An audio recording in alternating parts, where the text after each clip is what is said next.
નમસ્તે મિત્રો, આપ જોઈ રહ્યા છો ભારતીય જનસંદેશ સમાચાર. હું છું દિનેશ કુમાર બાબરિયા, ભાવનગર. નમસ્કાર દર્શક મિત્રો, નવા વિડીયો સાથે આપ સૌનું હાર્દિક સ્વાગત છે. હું છું સોલંકી દર્શના. રાષ્ટ્રીય પછાત એકતા મંચ દ્વારા બોટાદમાં રમતગમતના મેદાન માટે જમીન ફાળવવા કલેક્ટર અને મામલતદારને લેખિત રજૂઆત. બોટાદ આજે રાષ્ટ્રીય પછાત એકતા મંચ દ્વારા બોટાદ જિલ્લામાં યુવાનો અને બાળકો માટે રમતગમતનું મેદાન ફાળવવામાં આવે તેવી માંગણી સાથે કલેક્ટર કચેરી અને મામલતદારશ્રીને લેખિતમાં અરજી આપી ઉગ્ર રજૂઆત કરવામાં આવી હતી.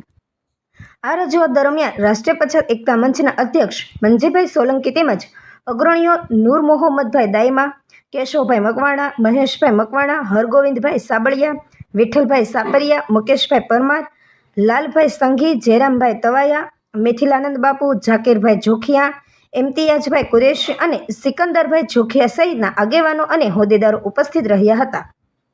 સમગ્ર બાબતે વહેલી તકે યોગ્ય સકારાત્મક નિર્ણય લેવામાં આવે તેવી લોકોની ઉગ્ર માંગ ઉઠી છે. અહેવાલ રિપોર્ટ મંજીભાઈ સોલંકી, બોટાદ. સોલંકી, રાષ્ટ્રીય પછાત એકતા મંચ રાષ્ટ્રીય અધ્યક્ષ. આજે એમાં બોટાદ મામલતદાર, બોટાદ કલેક્ટર સાહેબને એક અરજી આપી અને એક માંગ રાખી છે કે બોટાદ જિલ્લાની અંદર ક્રિકેટ અને રમતગમતનું કોઈ મેદાન ન હોય, જેથી કરીને બોટાદ જિલ્લાનું નામ રમતગમતના મેદાનમાં જે ફલક માથે હોવું જોઈએ એ આવી શકતું નથી.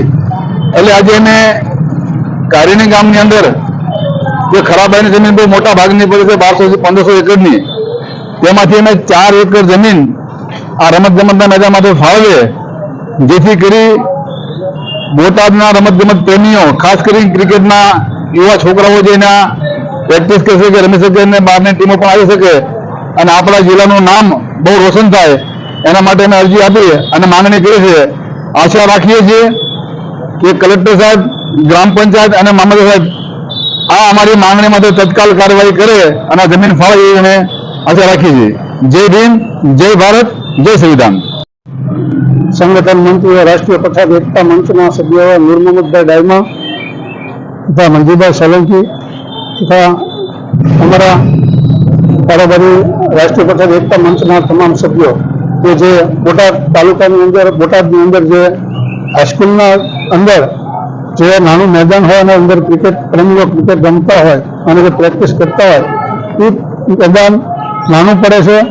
અને હાલની અંદર બોટાદની બાજુની અંદર તારિયાણી ગામ છે, ત્યાં ઘણી વિશાળ જમીન પડેલી છે.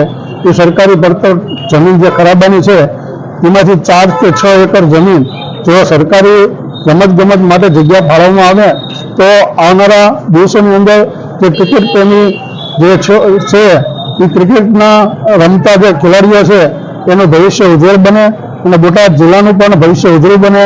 એના માટે અમે આપ મામલતદાર સાહેબને તથા કલેક્ટર સાહેબને જે અમે લેખિત માંગણી કરેલી છે એ માંગણી અમારી